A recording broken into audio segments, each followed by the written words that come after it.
Ja, esclavitud. Esse é um tema também que eu vim dilante. Duas pessoas dão uma apresentação over o museu que nós vamos introduzir, provavelmente 2028, 2029. Esta é a senhora Brandon, mas também leerdam se minha mele. E Ana explica um tique over de que eu também encerrar, que o enfoque também está de museu aqui. Me haga sua pergunta sobre, na minha parecer, nada enfocando riba o rol de Holanda para o que é escravo na Caribe. Pero Holanda tem um rol muito mais grande em basta país também para o que é esclavitud. E essa aqui se nada dona de conhecer que também tem opção para ter mais informação do rol de Holanda de slavernijhandel de outro país, mas bem como neta 40. Para não mina responsabilidade que Holanda se toma para com o rol de slavernijhandel.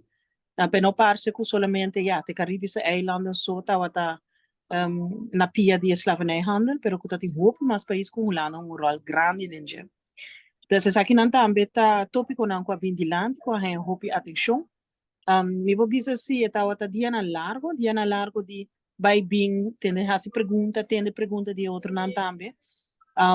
Pero está uno se bota lá com mais e mais. E isla não também tem de compreender melhor de outro onde é bem perguntar. Claro, prometo que começar mês, nós temos dia de tripartite, é dia que a isla não também junto, o parlamento não é firme.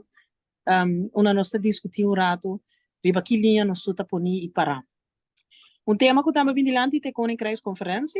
Um partido que na Holanda D66, Jorien 66, Jorien White adresse dilante de moção para starten op a trobe. E a Koninkrijksconferentie, eigenlijk het governo had bij zien te intercambiar ideeën en plannen.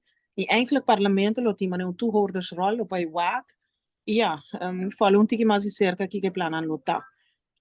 Bom, nós de Aruba dona de conhecer nos que há um tique mais informação coisa aqui los direito para nós por segurar que o nosso rol como parlamentário, como parlamento, está agora segurado em processo aqui. Então, me vou dizer se é uma discussão bom, discussão com três pontos de vista diferente, ou mesmo com os dilante.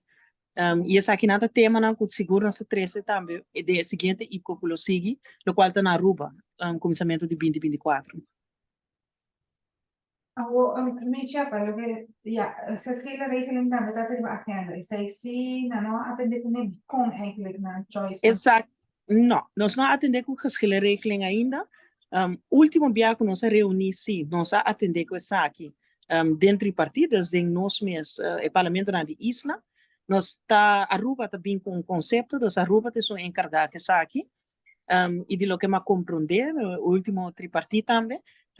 Mas também ainda feedback e opinião ribessa aqui, prometo entreguei para a Holanda para fazer forma parte da discussão de IPO.